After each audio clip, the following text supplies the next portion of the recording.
bienvenidos. Hoy tenemos el gusto de tener... ¿Ahí se oye? ¿Sí? ¿Sí se oye? Sí. Hoy tenemos el gusto de tener con nosotros directamente desde Juriquilla a Luis Montejano, ya todos lo conocen, y nos va a hablar de algunas aplicaciones de la topología a la geometría discreta y convexa. Muchas gracias, Luis. Sí.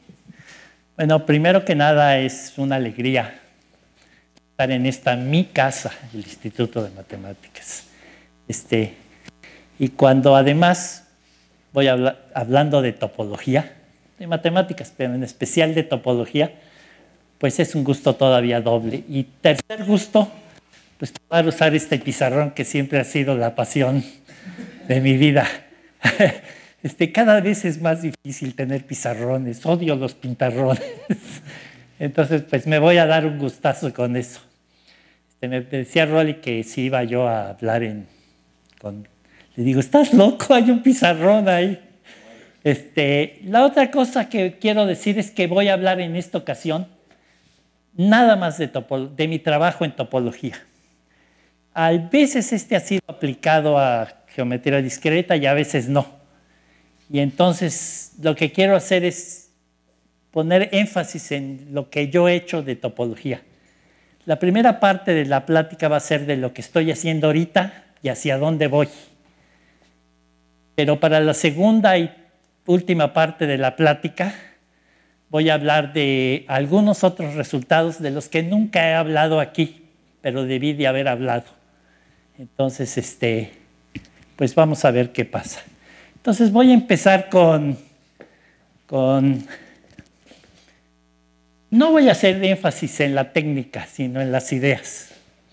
Entonces trataré de mantener las cosas en un mínimo de técnica para que pues, el que no sea un experto en topología pues pueda un poco entender algo.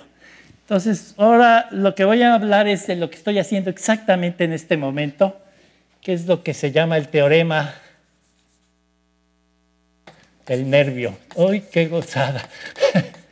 Y además el pizarrón es de lujo, ¿no? Hace mucho que no escribí en un pizarrón así. El teorema del nervio.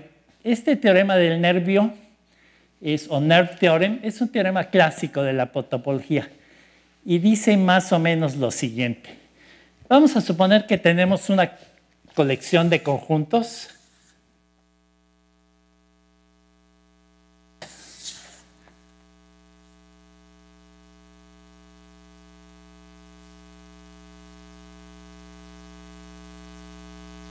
Entonces lo que vamos a poner es, para cada conjunto vamos a poner un punto.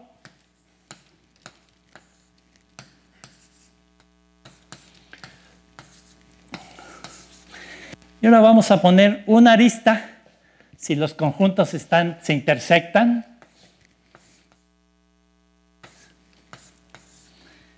Pero ahora vamos a poner un triángulo si los correspondientes tres conjuntos tienen un punto en común. Y entonces aquí tenemos un triángulo, ¿qué? 2, 4, 5. ¡Uy, qué hice mal! Te faltó la arista 4, 5. Ahí está. Y aquí vamos a poner un triángulo si los conjuntos se intersectan. Y supongamos que este conjunto 5 diera la vuelta y viene hasta acá. Y entonces aquí lo voy a dejar. Y entonces lo que quiero hacer énfasis en que uno puede poner triángulos, tetraedros, en fin.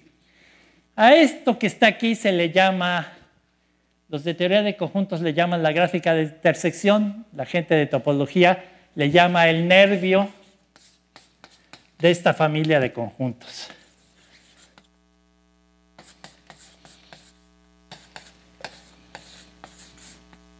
Y la pregunta es, ¿qué tanto se parece la unión de todos estos conjuntos con el nervio?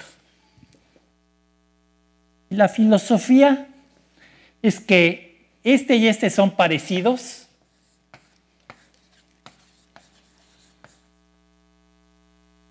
Sí, solo sí. Cada conjunto y todas las intersecciones de conjuntos son simples. ¿Qué es parecido y qué es simple? Pues depende de la teoría. Y entonces podemos ver esto desde el punto de vista de la homología o de la homotopía o desde muchos puntos de vista. Entonces, el teorema más sencillo que vamos a ver ahorita es cuando cada uno de los conjuntos es contraíble, pero además, cada vez que agarro dos de ellos, la intersección es contraíble, cada vez que agarro tres de ellos, la intersección es contraíble, y cualquier intersección es contraíble. Intersecciones contraíbles. Y si ese es el caso, entonces parecido significa que tienen el mismo tipo de homotopía.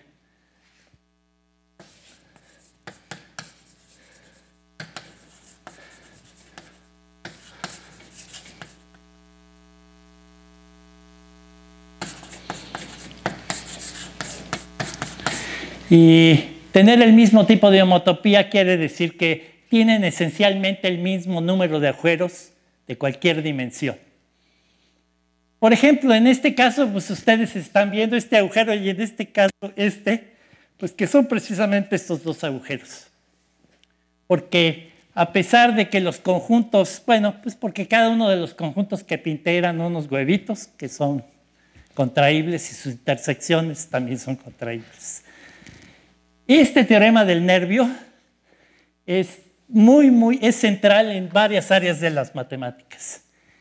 No en la forma así como lo puse yo, sino en sus diversas formas, que como les digo, poco a poco vamos a ver en su forma, en homología o en homotopía o en diferentes formas.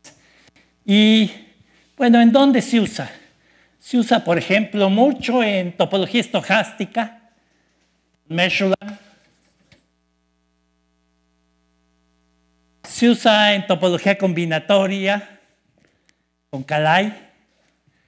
Se usa en teoría de homotopía, se usa en teoría de categorías, se usa, me imagino que tiene usos en TDA, mucho se usa en TDA, en fin, en varias ramas de la matemática. Y en lo que yo he estado trabajando es en varias versiones de este teorema. Y entonces voy a hablar aquí de esas versiones. Y lo que primero que voy a hacer es voy a dar una aplicación de este teorema. Y la aplicación es, ustedes conocen el teorema de Helly. El teorema de Helly es un teorema de combinatoria, de geometría discreta, muy famoso, digamos, en esa área. Y lo que voy a hacer es, voy a convencerlos de que este teorema está cerquitita del teorema de Helly, un grado menos. Es un caso especial. El teorema de Helly es un caso especial del teorema del nervio. Y entonces déjenme decirles qué es el teorema de Helly.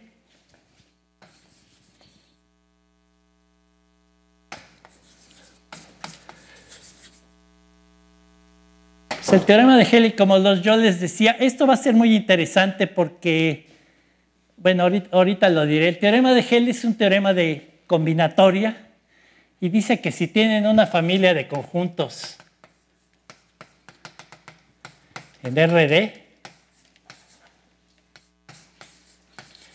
¿sí? Y cada uno de esos conjuntos es convexo, y además de D más 1 en D más 1 se intersectan, entonces todos se intersectan.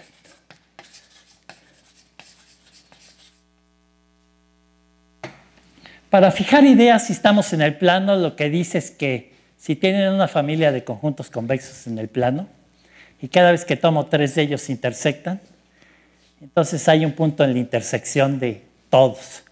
O dicho de otra manera, la culpa de que no hay un punto en la intersección de todos lo tienen tres. Entonces, ¿cómo probar este teorema? Pues básicamente este teorema es esencialmente el teorema del nervio, porque Los convexos tienen la propiedad de ser contraíbles y cada vez que intersecto dos convexos es convexo y es contraíble. Y entonces estamos en la posición de usar este teorema de manera muy sencilla. Y ahora déjenme darles la prueba más sencilla del teorema de Helly que puede haber, ¿sí? Usando el teorema del nervio. Y la forma más sencilla, lo voy a hacer en el plano, pero es exactamente igual que en todos. Pues vamos a suponer que D es igual a 2, que estamos en el plano, y entonces los conjuntos de 3 en 3 intersectan. En realidad, por inducción, es suficiente pensar en que tenemos 4 conjuntos.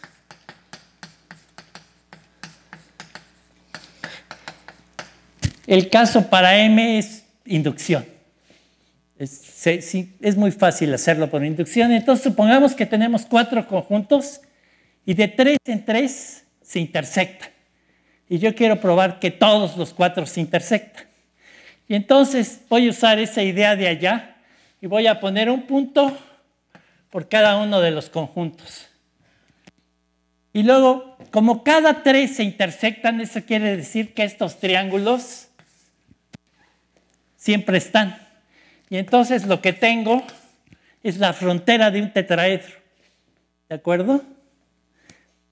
Si todos los conjuntos se intersectan, si hay un punto en la intersección de estos 4, entonces el nervio es el tetraedro sólido. Pero si en cambio llegara a no haber un punto en la intersección de los 4, el nervio del que estábamos hablando es ese 2. Pero yo les dije que el nervio y la unión de los conjuntos tenían el mismo tipo de homotopía o tenían los mismos agujeros. Y aquí tenemos en el nervio un agujero de dimensión 2, pero en la unión de mis conjuntos no puede haber un agujero de dimensión 2 porque estoy en el plano. Luego entonces la intersección no puede ser vacía. Esta demostración tal cual funciona para RD. Veamos qué hay.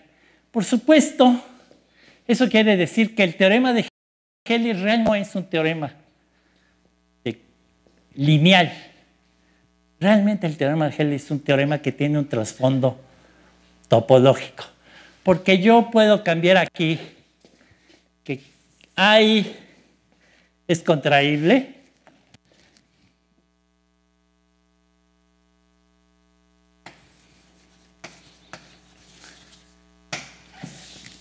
A y intersecciona. Cada vez que agarro 2, esto es contraíble. Cada vez que agarro 3 es contraíble. Y cada vez que agarro D más uno de ellos, la intersección es no vacía. Si eso pasa, entonces la mismita demostración que acabo de hacer ahorita prueba de que la intersección de todos los conjuntos es diferente del vacío. En muchas de las aplicaciones, el teorema de Helly, tener una colección en matemáticas siempre es útil saber si hay un punto en la intersección de tus conjuntos o no. Y el teorema de Helly permite eso. Pero estas condiciones topológicas son bastante fáciles, bueno, son interesantes. Y entonces va de nuevo, si tienen una colección de conjuntos en RD y cada uno de los conjuntos es contraíble y la intersección de cualesquiera dos es contraíble y de D más 1 en D más 1 no se intersectan, entonces la intersección de todos es diferente del vacío. Y la demostración es exactamente la misma. ¿Sí? Primero se hace por inducción, de manera que es suficiente probarlo para D más 1, y luego cada vez que agarran un subconjunto de D más 1 puntos, tienen el simplejo ahí, y entonces lo que obtienen es la frontera del simplejo con D más 2 puntos, que es SD, o el simplejo sólido en el caso de que se intersecte. Si no hay un punto en la intersección, el nervio es SD, pero no puede ser SD porque mis conjuntos están en RD. Bueno.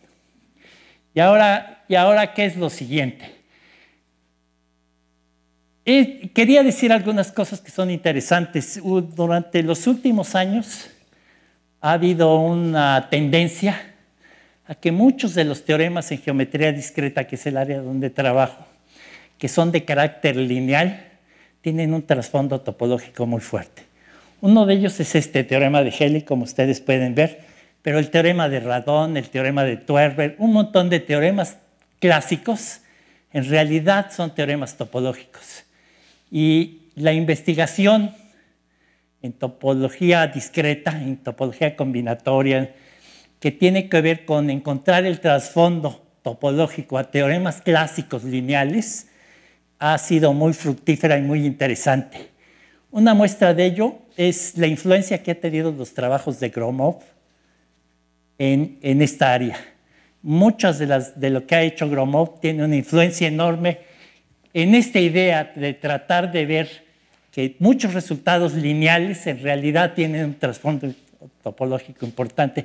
Quizás algún día me gustaría dar una plática de este trasfondo de las ideas, de esa influencia de las ideas de Gromov en la matemática discreta. Pero bueno, lo menciono porque este es un ejemplo. Y entonces, pues, lo que vamos a ver es que hay teoremas del nervio más sofisticados que dan lugar a teoremas de Helly más sofisticados. Entonces, voy a hablar del siguiente teorema que hizo mucho furor hace 10 años y que se llamó el teorema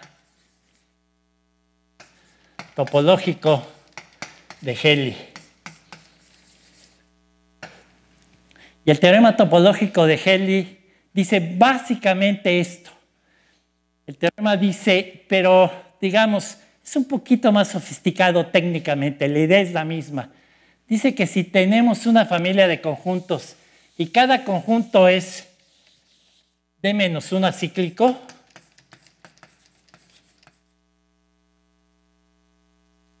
y la intersección de cualesquiera dos de ellos es D-2 acíclico, ¿sí? Y la intersección van bajando así hasta la intersección de D+1 de ellos es diferente del vacío. Entonces, esto implica que la intersección de todos es diferente del vacío. La diferencia aquí es nada más de énfasis. En lugar de pedir contractibilidad aquí, le pido un poquito menos. Y le voy pidiendo menos en cuanto a... Esto hace que el teorema sea mucho más útil y para las aplicaciones hizo mucho furor porque hubo muchas aplicaciones con él. Este resultado es de Kalai y Meshulam. La técnica para demostrarlo es esta teoría de sucesiones espectrales de Leray.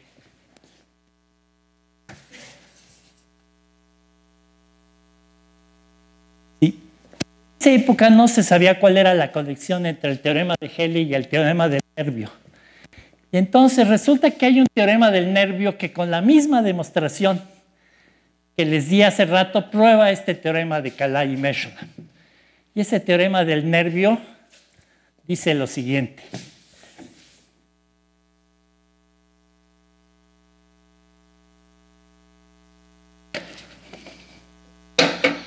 Pues dice básicamente lo mismo. Supónganse que les digo que los teoremas de Helly y los teoremas del nervio se parecen mucho, hasta casi podía escribir ahí. Lo voy a escribir aquí. Supongamos que tienen una familia de conjuntos. ¿Sí? No voy a poner nada ahora en RD. Y cada uno de los conjuntos es de -1 acíclico. Y cada vez que agarro dos, si la intersección es distinta del vacío, entonces es de -1 acíclico. Es básicamente esto. Nada más que en el nervio, no, aquí en Helly siempre dos se intersectan. Y allá no sabemos. Pero si se intersectan voy a pedir que es de -2 acíclico. Aquí la conclusión es la intersección de todos es diferente del vacío. Y aquí la conclusión es una conclusión homológica. Y les decía, si nuestros conjuntos son simples, entonces entre el nervio y la unión de los conjuntos hay cierta similitud. Y entonces esa similitud se expresa así, que la unión, bueno, la homología de la unión de todos mis conjuntos es igual a la homología del nervio, ¿sí? Cuando las dimensiones son menores que d-1, y en dimensión d, el rango de la homología en dimensión d del nervio es igual al rango, es menor o igual al rango de la homología en dimensión d de la unión de mis conjuntos. Este teorema, la misma demostración que les di aplicado, da como resultado el teorema de Cayley-Mechelen. Este resultado se debe a... Este resultado es Mechelen.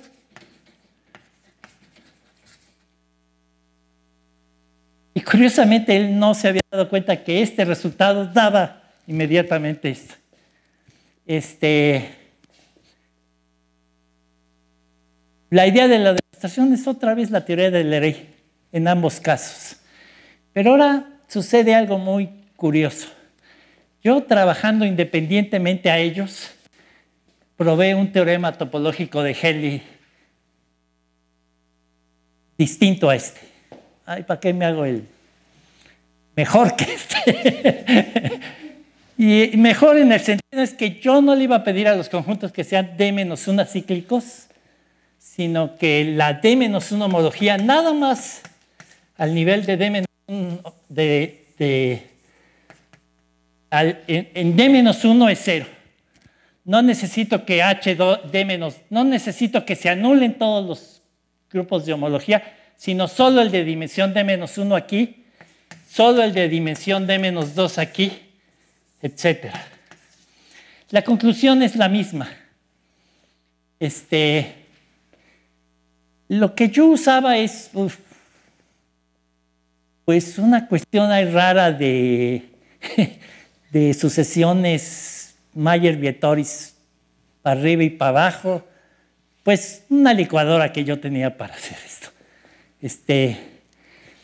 Cuando nos dimos cuenta de que el teorema del nervio daba lugar a este teorema de Helly, inmediatamente la pregunta es, ¿qué no habrá un teorema del nervio mucho más poderoso que este? Sobre todo porque, si ustedes se dan cuenta, la hipótesis que usamos para nada fue esta. La hipótesis importante era esta. Y entonces, da mucho a pensar que aquí estas hipótesis son muy fuertes y la conclusión que se usa siempre es esta. Eso fue otra cosa interesante. En muchas de las aplicaciones del teorema del nervio a la combinatoria y a la geometría discreta, siempre la conclusión importante era esta. Siempre, siempre. Y entonces, ¿qué no estábamos pidiendo mucho aquí? Y efectivamente aquí estamos pidiendo mucho. Si lo único que nos interesa es tener esta conclusión, entonces la borramos. Pero ¿para qué pedir tanto aquí? Basta que pidamos HD-1 aquí.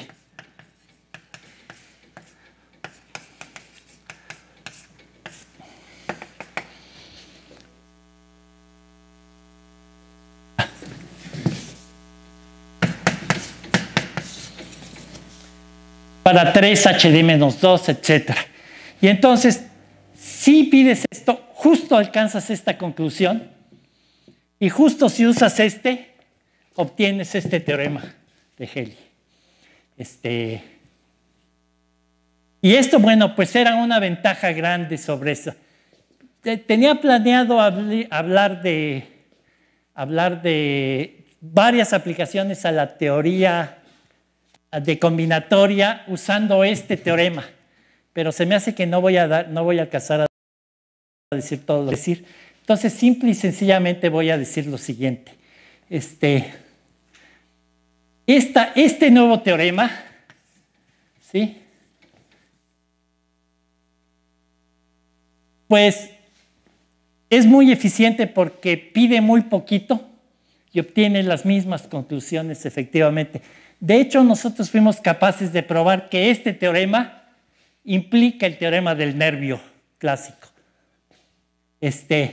Con lo cual, pues dábamos una demostración absolutamente distinta a la demostración clásica en donde se usa la teoría del Leray.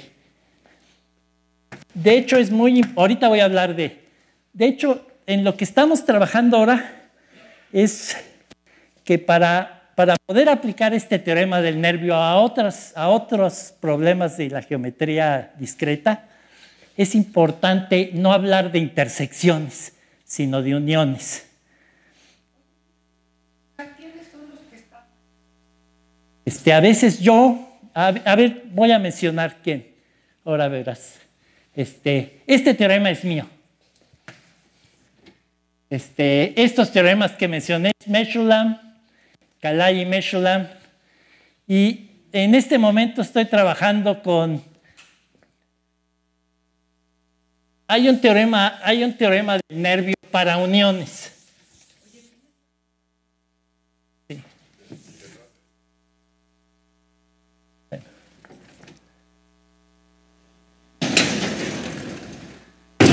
A ver, ¿cuánto llevo de tiempo? ¿Media hora?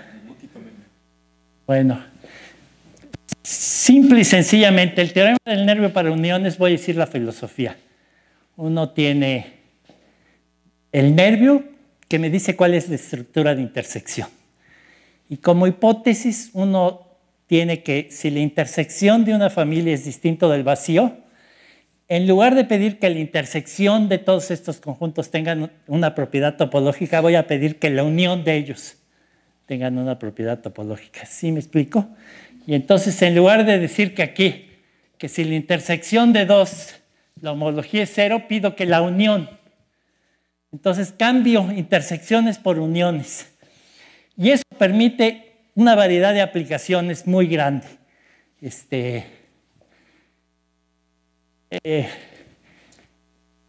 Leo y yo y Holmsen probamos hicimos un artículo en donde usamos esta teoría del nervio para estudiar la estructura de las... Bueno, no tiene sentido que les diga. Usamos esa estructura para un problema de combinatoria donde justo usamos una versión del teorema del nervio que tiene que ver con uniones y cuya demostración no pasa por la teoría del Leray, pero pasa por dos cosas diferentes. Yo cuando desarrollé esa parte de allá, tenía mi manera de hacer cirugía a lo montejano, o sea, eso de matar grupos de homología, pero hay que ser muy astuto para matarlos de la manera adecuada sin que cambies el nervio y sin que eches a perder lo demás. Eso junto a este teorema del nervio para uniones, lo intentamos probar Rolly, Arocha, yo y Leo, y se nos atoró por ahí. Pudimos probar la primera parte, pero luego yo les decía a ellos que si probamos la primera parte ya, porque yo tenía una licuadora que se echaba mi teoría ahí, la primera parte salía y resultó que lo probamos y la licuadora no sirvió. Entonces, finalmente, Federico Menier, un topólogo francés de la escuela de Bjochner, usando usando pues esta topología de Björkner y las ideas que tiene en él, que son un poquito diferentes a las nuestras. Es otra manera de pensar. No hay duda que es topología, pero es otra manera de pensar. Pues las dos fuimos capaces de probar Por cierto, este artículo obtuvo en una conferencia en Suiza como la mejor contribución en el Congreso. En los 30 años de la revista, Discrete and Computational and Combinatorial Theory, se ganó ese premio. Pero bueno, quisiera ahora cambiar de tema. Quisiera cambiar de tema porque esto es lo que estoy haciendo.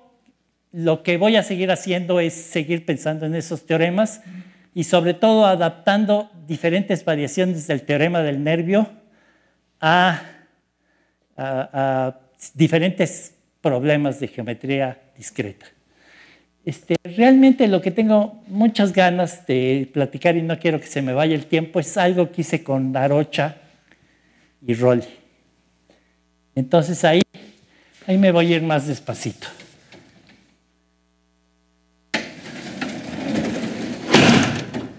Entonces cambio de tema. Voy a hablar absolutamente de otra cosa que sí es topología, pero es un tema diferente.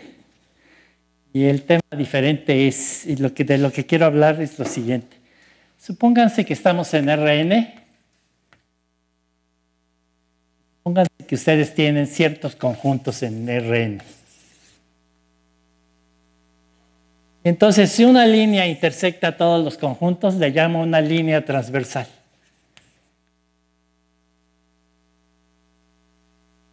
Si lo que intersecta todos los conjuntos es un plano, le llamo un plano transversal o un plano afín de dimensión K.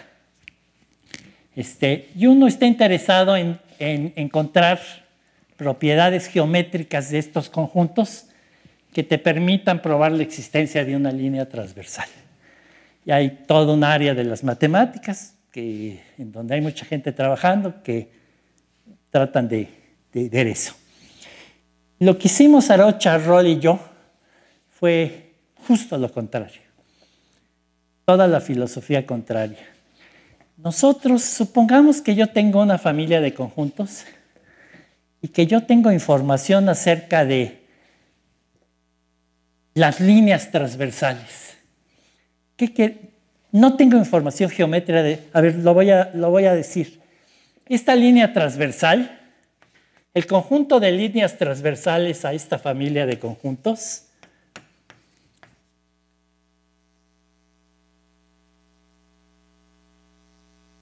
le llamo T1 de F, y esto es un conjunto, pero además de ser un conjunto es un espacio topológico, como subconjunto de todas las líneas de Rn, de la grassmanniana.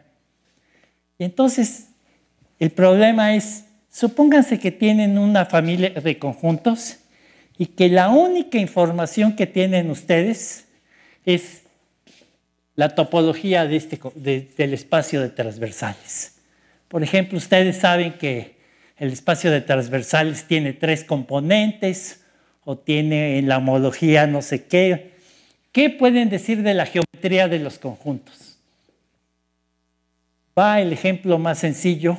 Al principio dijimos, oye, eso está medio, como que no.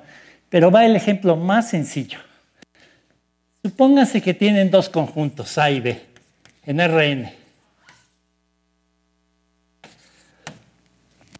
Y yo no sé absolutamente, no tengo ninguna información de estos 2 conjuntos.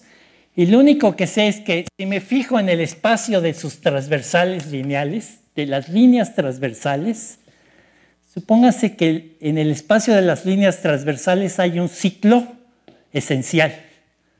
En la homología o en el grupo fundamental, como lo quieran ver, hay un ciclo esencial. ¿Qué pueden decir de A y B? Pues es muy fácil ver que se intersectan. Y es muy fácil ver que se intersectan por la siguiente razón. Supongamos que no se intersectan, Pues si no se intersectan, hay un plano que separa A y a B. ¿Y ahora qué quiere decir que haya un ciclo esencial? Convexo, sí. Sí, todos los conjuntos. ¿Quién no sabe, joven, que todos los conjuntos son convexos? No, sí, disculpa, se me olvidó. Sí, son convexos. Y entonces, suponte ahora, además, todos son convexos y la única información que tienes de esos dos convexos es que hay un ciclo esencial de líneas transversales. ¿Qué es un ciclo esencial de líneas transversales? Pues es una línea que viaja en el espacio, siempre tocando a estos dos, y regresa a sí mismo en sentido contrario. ¿Ok? Ahora, figúrense esta línea viajando en el espacio, siempre siendo transversal a y B, y regresa en sentido contrario, a que en algún momento se hace paralela al plano. ¿Sí? Hay un momento en que, no importa cómo vaya, cuando me haga paralela al plano ya no puedo intersectar a los dos. Bueno, este era el primer indicio de que uno podía decir algo sabiendo la topología de la geometría. Segundo ejemplo.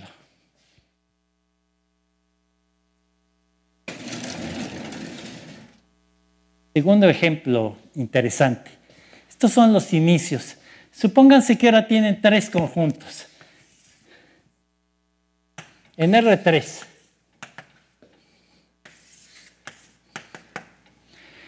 Y ahora,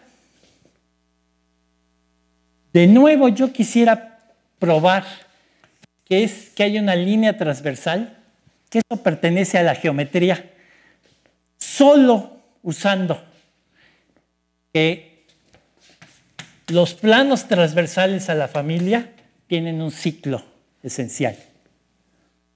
Es decir, usando información de los planos transversales de esta familia, si hay un ciclo esencial de planos transversales, entonces hay una línea transversal. Y la demostración es de nuevo muy sencilla y muy interesante. Piensen entonces que hay un plano que toca estos conjuntos y ese plano empieza a viajar, siempre intersectando a los tres conjuntos y regresa a sí mismo con orientación contraria. Ahora fíjense, en cada tiempo, si yo me fijo en el plano y dónde intersecta los conjuntos, yo le puedo asociar el baricentro de estos conjuntos.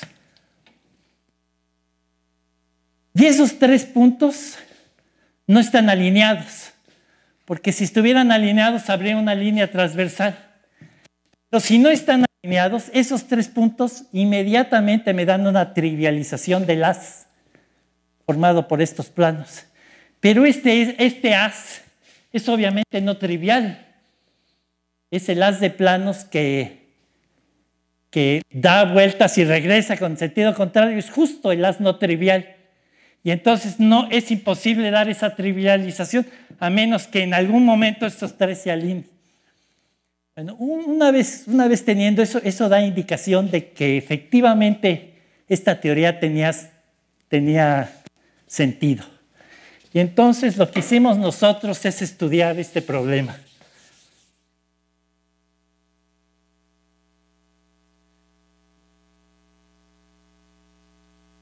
Dado una familia F de conjuntos,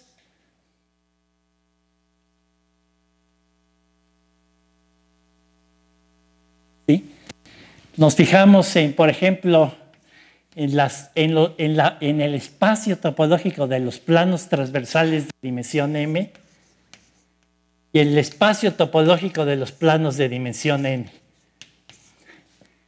¿Qué puedo decir de este sabiendo este? ¿O qué puedo decir de este sabiendo de este? Por ejemplo, aquí pude probar que existe una línea transversal sabiendo algo de la topología de los planos transversales, pero podré decir cuántas componentes tiene este conjunto de líneas transversales sabiendo más de la topología de este? Y entonces en una serie de artículos, Arocha y Roll y yo, pues probamos muchos teoremas muy bonitos y llegamos a la neta de las netas. Un teorema que nos decía exactamente cuál era la relación que había entre este y este, y cuándo y bajo qué condiciones. Y el único problema es que no podíamos probar el principio, no, ni para atrás ni para adelante. Y por mucho tiempo estuvo congelado ahí. Era obviamente cierto, era burocracia probarlo, pero... Y entonces en un viaje que hice a Moscú, al este club, me encontré con Karasev. Entonces, pues que tiene un bagaje, un poder de la topología. Y entonces él lo vio, se lo platicó, y como a la semana me dijo, yo sé cómo probarlo. Y bueno, fue bueno. Los ingredientes que usó para probar este teorema, no les voy a decir cuál es el teorema, pues es muy técnico, no tiene sentido. El teorema básicamente te dice cuál es la relación de este con este y bajo qué circunstancias. ¿Qué puedo decir del espacio de M transversales conociendo el espacio de N transversales? Y bajo qué circunstancias. Y bueno, lo que usa cosas como el teorema de transversalidad de Thom, la teoría de singularidades de Porteus-Thom, el cálculo de variación, el cálculo de Schubert en grassmannianas. O sea, este teorema, pues finalmente lo probamos entre los dos. Bueno, lo probamos, ¿quién sabe? Lo probamos entre los dos y pues ha sido bien padre, porque pues sí dice mucho. Pero algo más interesante que eso. Yo, por algunas razones, había estado pensando en esos tres temas a raíz de otros problemas, de manera que no me agarró así tan verde las ideas de Karasev. Y entonces, cuando yo le conté mis ideas, pues hicimos clic luego. Y yo estaba pensando en otros problemas interesantes, que son los siguientes. Que son motivados un poco por la influencia de Lovász y Varane.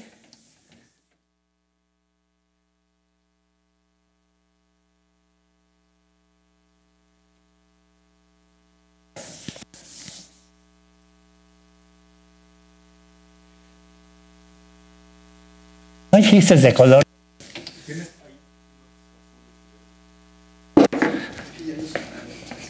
Igual lo subiste.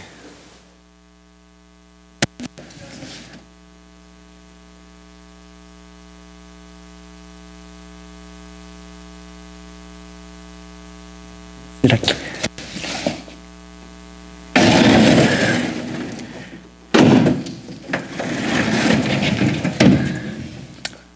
Antes de decirles lo que quiero, voy a dar el ejemplo más fácil. Pues supónganse que tienen 3 triángulos rojos en R3. Triángulos rellenitos. Con los vértices 1, 2 y 3. Uno aquí y otro está por acá. Y otro está por acá. Piensen en R3, uno por allá y otro por acá. Uno chiquito si quieren, uno grandote, no importa. Los que quieran, 1, 2 y 3, 1, 2 y 3, 1, 2 y 3. ¿Sí? Y ahora, con los unos, utilizando los unos, pinten unos triángulos verdes. Utilizando los 12, pinten unos triángulos verdes. Y utilizando los 3. Entonces, lo que ustedes tienen es 3 triángulos rojos y 3 triángulos azules. Cada rojo intersecta a cada verde exactamente en un punto. Y el teorema es que o bien hay una línea transversal a los rojos o bien hay una línea transversal a los verdes. La demostración no es sencilla. La demostración que yo tengo es una demostración complicada, sofisticada, usando todo esto. O ahora ofrecí no sé cuántos dólares por una demostración sencilla. Y ahora hay 2 demostraciones que yo conozco sencillas, pero de 20 páginas, entre 10 y 20 páginas. No es un problema sencillo. Algún día lo mandé a la Olimpiada, a ver si me lo rechazaron como problema. Es la esencia de este problema, de la prueba que yo tengo, usa la categoría de Lüther-Niemann. Ahora bien, déjenme decirles en qué yo estaba pensando y por qué salió Yo en lo que estaba pensando es en una familia de conjuntos, y en esa familia de conjuntos tengo conjuntos rojos, verdes, azules. Esta influencia de ponerle colores es del teorema de Twerber, el Barani y Lovász. Y entonces, ¿cómo el mundo heterocromático tiene influencia en el mundo monocromático? Supónganse que tienen conjuntos rojos, verdes y azules. Y cada vez que agarran una familia heterocromática, un rojo, un verde y un azul, ustedes saben algo de ello. Solo tienen información del mundo heterocromático. Es un poco insólito que si solo tienen información del mundo heterocromático, se pueda decir cosas de alguna de las familias. Aquí ustedes tienen 3 rojos y 3 verdes, y cada rojo intersecta un verde.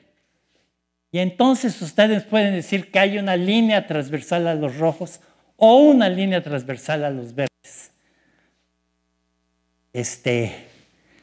Y bueno, el hecho es que nosotros en este mismo trabajo con Karasev, esa misma técnica, esas mismas ideas prueban resultados de este estilo, que el mundo heterocromático, que decir cosas acerca de los conjuntos heterocromáticos y esa información te dice cosas acerca de una de las familias monocromáticas. Aquí hay todavía mucho por hacer. Leo está trabajando con Nathan Rubin en Israel, probando este tipo de teoremas. Y, en fin, el chiste y de lo que estoy muy orgulloso de este trabajo es que para probar estos teoremas había que mejorar algunas de las estimaciones de la categoría de Lüther-Niemann. Y como nosotros teníamos conjeturas precisas, y para probar esas conjeturas precisas necesitábamos ciertas notas precisas de la teoría de Lüther-Niemann, pues no nos quedaba más que probar esas estimaciones, y fuimos capaces de mejorar muchas estimaciones de algunas grassmannianas. Entonces, pues, y en los 5 minutos que me quedan voy a hablar de otro problema, el que nunca he hablado.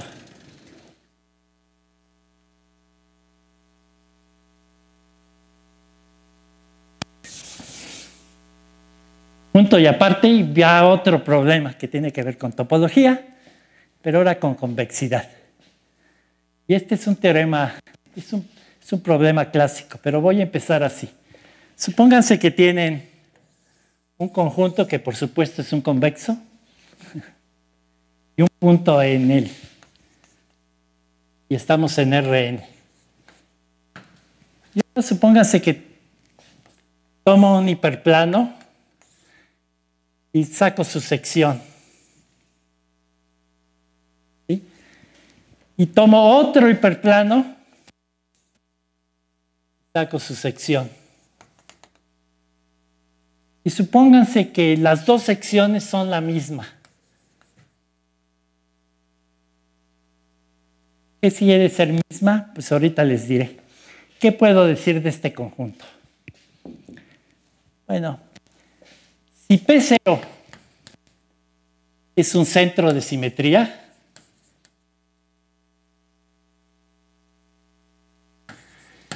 y misma quiere decir misma área. Es decir, si esta área es la misma área que esta y el conjunto es centralmente simétrico, entonces este conjunto K es una bola. Exactamente una bola. Si no es centralmente simétrico, entonces hay ejemplos de conjuntos en donde para todo par de secciones, todas las secciones tienen la misma área y sin embargo el conjunto es diferente. No es una bola. Bueno, este resultado es de Alexandrov, el gran Alexandrov, de principios del siglo XX. Y ahora supónganse que misma quiere decir congruentes. Por supuesto, es un resultado de análisis. La técnica para probarlo es análisis. Ahora suponte que es congruente y supónganse que tienen un punto P0 y todas las secciones por P0, todas las secciones son igualitas, idénticas. ¿Qué puede ser eso? Bueno, si P0 es centralmente simétrico, pues se sigue del anterior. Pero si no es centralmente simétrico, entonces Schneider prueba que este conjunto es una bola. ¿Sí? Y su prueba de nuevo es análisis. Ahora, supongamos que aquí, en lugar de congruentes, ponemos similares. Similares aquí quiere decir que todas las secciones son igualititas salvo el tamaño, quizás. ¿Sí? Son igualitas salvo el tamaño. Es el caso, por ejemplo, de cuando tengo una esfera, pero el punto no es el centro de la esfera, sino está ladeadito. Entonces todas las secciones son similares, son bolas, pero de diferente tamaño. Bueno, ¿qué pasa con si son afinmente equivalentes? Pónganse que tienen un cuerpo y cualesquiera dos secciones son afinmente equivalentes. Hay un homeomorfismo afín que lleva uno en la otra. ¿Qué podemos decir de este cuerpo? Pues probablemente que sea un elipsoide, ¿no? En un elipsoide todas las secciones por un punto son elipses que finalmente son afinmente equivalentes. Bueno, esta versión de afinmente equivalente es muy famosa porque es realmente la conjetura de Banach.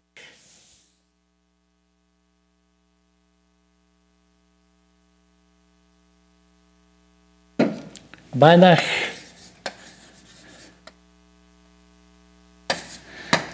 un día preguntó que si tienen un espacio de Banach de dimensión finita, cualesquiera dos subespacios son no solamente afinmente equivalentes, sino preservan la norma, son isométricos. Si cualesquiera dos subespacios son isométricos, ¿será cierto que este espacio de Banach es isométrico al euclidiano? Eso traducido aquí significa la bola unidad en un espacio de Banach.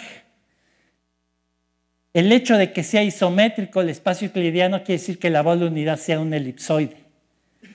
Y decir que dos secciones de estas den lugar a subespacios de Banach isométricos quiere decir que estas dos secciones son afinmente equivalentes. De manera que este problema que les dije es exactamente el de Banach. Y ese está probado por Gromov. ¿El de Banach no es el caso centralmente simétrico? ¿Eh? ¿No es el caso centralmente simétrico? Sí, pero efectivamente, el de Banach es el caso centralmente simétrico, pero es igualmente difícil probarlo en este caso. De hecho, para n par o n impar, no me acuerdo, resulta ser cierto, aun si no es centralmente simétrico. En este caso parece que la simetría no ayuda a gran cosa. Iba a decir por qué, pero no lo tengo muy claro, pero parece ser que no ayuda a gran cosa. Y bueno, lo que es interesante aquí es que este problema de cuando son similares era una conjetura que tenía cierto tiempo y la pude probar hace algunos años. Y la técnica es pura topología, puros accesibrados. Si son similares, entonces K es una bola. Para toda n.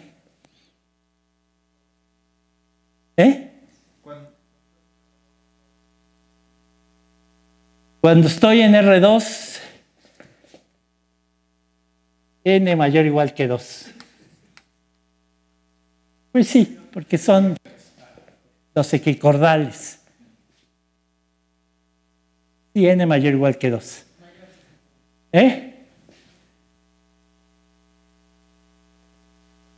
Entonces, sí. N siempre no es mayor o igual que 2. Es mayor que 2. Mayor dije. Sí. Entonces, bueno, y además también puede probar, usando puras técnicas de topología de haces fibrados, que hace es que si aquí ponemos afínmente equivalentes y además el determinante es más menos 1, entonces tiene que ser un elipsoide. Bueno, yo creo que aquí ya acabo porque ya me pasé un poquito. Les agradezco mucho su atención. Muchas gracias.